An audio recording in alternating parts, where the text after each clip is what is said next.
Hi, everyone, and welcome to Latina Voice Teen Talk. I'm your host, Rocio Angulo. Today, as part of our series of interviews with up and coming Latina voices, we're going to chat with an extraordinary young lady who's going to share with us her experiences as she pursued a very special dream. She will prove to us that with hard work and determination, our dreams can become a reality. Little girls dream of being ballerinas when they grow up. For Alexa Torres, this dream came true. Alexa, thank you so much for joining us today. I feel so honored and I'm so excited. And I've been reading up on you, and I am so inspired by your passion, and you're so courageous for what you do. And I wanted to share with everyone out there your story. And I know that you're only, what, 22 now? And you've lived so much already. I was reading, and it seems like just that at 4 years old, you were already attending the ballet in Santiago, the Dominican Republic. By 9 years old, you were already participating in national competitions. And then at 14, you were selected amongst a very prestigious honor. You were selected to participate with the Kirov Academy in Washington, D.C. And it sounds like such an amazing dream come true, but at the same time, it meant that you were going to be away from your family and the country that you grew up in. So tell me a little bit about how that was like for you when you first got there, and how did the community embrace you, the school? How did you acclimate coming from the Dominican Republic at 14 years old to the United States? So I think that when I first, you know, took that step, I didn't even notice that it was happening. It was almost as if my life was happening and I was kind of in like this lull. I was like, I can't believe this. Like it kind of, didn't hit me until I was standing there, saying goodbye to my mom, and I was like, wait, like this is like I'm on my own. And I kind of said, like I'm in this big ballet school where everybody wants to do this, everybody's here to be the best version of themselves they can be. And it kind of hit me that I had to kind of start that journey on my own and actually, like do what I had to do to get to where I wanted to get. It wasn't a little kid. I wasn't a little kid anymore. I was on my own. And I also felt a sense of, yeah, that's baby me when I was 4, 5, I think. Um, So precious. but yeah, I mean, I think that it was also a sense of like, I wanted to make everybody proud. I wanted to make myself proud. I always said, I made it. I was there, and that was the hardest step. And of course, like I was so nostalgic, and I missed my family, and it felt very empty. But at the same time, I kind of was like, I have to do this. Like, there's no other way. And so that was a big step. But honestly, at 14, I was in my element. I was with all the people that do exactly what I was doing, and it was very comforting to hear that everybody had left their home, whether it was the US or whether it was Japan, the same way as I had. And that was very comforting. And of course, like I made friends instantly because we all had that in common, and so it was not a rough transition. I would say that getting there was harder because I had to go against the norm of, graduating with all my friends in Dominican Republic, and actually, in 8th grade being like, okay, I'm peace, and I'm going to start a career in ballet. So I think that was the hardest part. But once I was here, I was there, it was like all of a sudden I was home, so That's so wonderful. And I know that not too long after your arrival, you had a injury. So who did you lean on for that? Because I was reading it, it seems like you almost had to take off about a year. You Yeah. were doing physical therapy and you were on crutches, and it was just so crushing to you because you had just arrived. So who helped you get through those difficult times? So I I think that now that I look back on it, it had to happen because I did not know how to take care of my body for my career, and I kind of went into it, a little bit too hard. So now that I look back, I always say, like no regrets, and I did learn a lot, and thankfully now I'm way stronger. And definitely my mom. I mean, my family in general, my mom, my dad, but my mom especially because she's always been the person that when I don't believe in myself, she believes in me. So I kind of just say, you know what, I'm going to do it because she believes in me. I don't. So it was kind of that.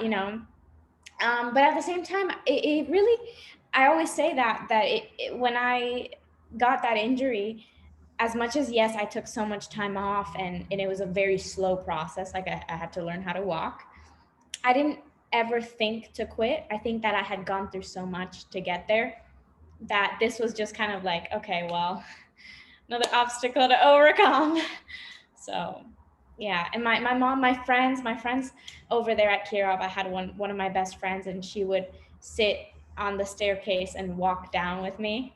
So Oh, that's yeah. so nice. And I love that your mom was like your number one cheerleader. Mm, And it's good that you had a best friend also. you can see she's So here.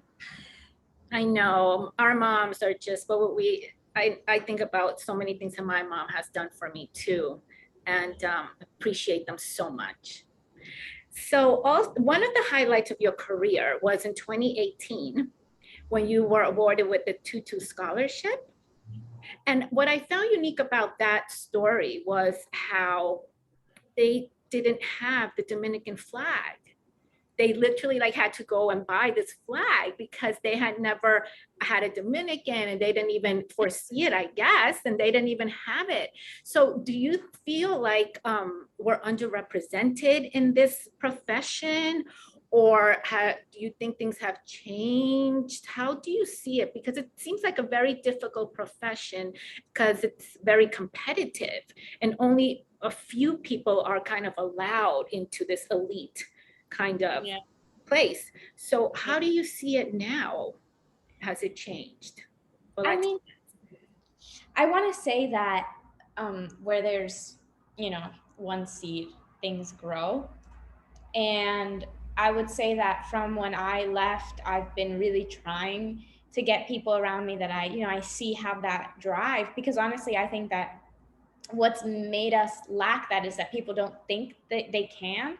So it's always like they kind of stop, when you stop dancing from because you decide to go to college or because you get tired of it. It's kind of, they don't see that there's a future if you decide to pursue it. um, so I think that is number one in that sense, and I think that we still have a long ways to go. I think that there's not enough support and not enough people out there that have actually gone. So hopefully in the future, there will be more. But I also think that the support around whoever has that intention is very important, because I don't think that I would have ever gone anywhere if the people around me hadn't supported me. And it's not easy, to get them to support you either, because I told my dad, hey, I'm not going to college, I'm becoming a ballerina. And he was like, no. So it's a mold to break through, to this tradition of, just Latina women, or, but after that, I know a lot of people that are trying to get out. And I have a friend here that just is now in the school with the Washington Ballet. So, baby steps. But yeah, it was crazy that there was no one, they in the competition, they had never had anyone even apply. So yeah. you're a trailblazer. It's like you're so, you make us so orgullosas, proud. Yeah. Thank you for that. And I know that one of the quotes that you go by is tell me what it was again. And it's Es poder, pretty much. querer es poder. Tell me a little bit about that. So, querer es poder, I think, is basically, you know, if there's a will, there's a way. I think that's what it is. But I've always kind of gone with, I don't even know whoever, it was probably my mom who started it. I was like 8 maybe, and I got interviewed by like Viva los Niños or something. I don't know. They were asking me about ballet, and I said, they're like, do you want to tell the kids around you anything? And I said, querer es poder. That's the first thing that popped into my head because I've always done things that way, even out of ballet. It's just, if you kind of want to achieve something, it's up to you. You know, you have to take the necessary steps to get to where you want to go. And I don't think there's any real limit if you really, really, truly want something, because all you have to do is overcome what you have to overcome in order to get there. And, you know, I'm not by no means saying that it's going to be easy. And a lot of people have it easier. A lot of people have it harder. But in general, I kind of, that's like my motto is just not tunnel vision, because that's not good, but more like, eyes on the prize kind of thing is, if you truly want something, you have the power to do it. So that's a great message for all the young girls out there who look up to you and are looking up at their dreams, to keep that in mind. Yeah. If there's one, querer es poder. I really like that quote. It's kind of stuck with me for a long time. I know. So another thing I was going to ask you is, what is like, if I have a daughter, a 6-year-old, or for like moms out there, and they want to start like introducing their child to ballet, like what would be like one of the a good option to take them to, like Swan Lake or the Nutcracker, or like Ooh. I would say that if she's really young, I think their attention span is not as, long. So I would do something like Nutcracker maybe, because Nutcracker is so fun. And like from the very beginning, everybody knows the music. Everybody knows the Sugar Plum Dance, which is at the end. So you kind of always have that like homey nostalgic feeling when you watch Nutcracker. So I always suggest watching Nutcracker. I think that Copelia, I don't know, Copelia is very, very rare now, okay, but it's about a doll, and there's a girl that she imitates the doll because she likes the boy. But it's short and it's very cute, and the music is beautiful. So I would go for that. Swan Lake, if she's older, because Swan Lake is long. It's yes, very, very intense ballet. But yes. Giselle, Swan Lake, those are all beautiful. Or if a little older. They're for like when she's already kind of, on that focus. But when she's really young, I would say Nutcracker, Copelia. Okay, so would you honor us and show us your point shoes? Yes. I have them right here, and I wear blocks, but everybody wears, there's a million different brands. There's Capezio. I used to wear Capezio, and now I switched, but we switch all the time, so I'm still figuring it out. So it looks like this. And it's not at all what people think it is. It's not wood. It's like gesso. How do you say gesso in English? It's like a cast. Like when you put a cast. Yes. Oh. So that's what this is. And then that's just wood. And wow. You kind of, you just kind of stand on it. You wear a little cover up so that your feet don't hurt as bad. And how often do you replace them? How often do they last? Like, do they have? I actually got very lucky with mine because I used to wear Capezio, which I did wear for a few weeks, but I don't think I could get them to last me a month. Now these, I think can last me a month. I'm kind of like still figuring it out, because sometimes I want them to be newer. Sometimes I want them to be completely dead. It depends on what I'm dancing. So I always like to have a few on hand. Oh, okay. You have like your backup. Yes. So I actually danced a ballet about a month ago called La Bayadere, and I was dancing the pas de deux, which is the girl and the boy. And it's very long. And so she dances with the boy and then she dances alone. And so with the boy, it was a lot of balancing and a lot of slow things. So I was wearing brand new shoes because they were harder. And then when I went around, I quickly changed them and I wore very soft shoes. So it's Oh, interesting. Yeah. wow. No one I would mean, even know that this happens behind the scenes. there's people that don't do that. I like to have my shoes, just I don't want to have to think about them. I'm already thinking about him so much, so I don't like to think about them. But these are like these are pretty dead. As you can see, there's like jet glue everywhere. So That is so fascinating. So, who are some of your favorite composers? ooh, composers. Um, so I really like Tchaikovsky. I know it's very basic. He's done all the beautiful ballets, Sleeping Beauty, Nutcracker. That's Tchaikovsky. But in terms of newer choreographers, I I don't know yet. I'm Okay, kind of you're still in the figuring classics. it out. I'm very, yeah, and I mean I love like Beethoven, Vivaldi, that's, but again, that's classical. I don't know. Yeah. Okay. I'm a very classical girl. And choreographers, who are some of your top choreographers? Same thing. I would say that Petipa, because he did all the big, Nutcracker, Sleeping Beauty, all of those. But more current choreographers, the first one that pops into my head, especially now that we're on Latina Voice, is Annabelle Lopez Ochoa. And she's Latina. I'm not sure exactly what country, but she's done a few pieces for the Washington Ballet. And I've just like had the pleasure of seeing her work and the way she creates. And it's insane, you're like, this woman is, her head is, a world of its own. So Oh, I really recommend oh, wow. looking. Okay, thank you so much. So lastly, what would you say, like, what would you advise the little girls out there who aspire to become ballerinas and make those dreams come true the way you did? What are like your any last tips or advice?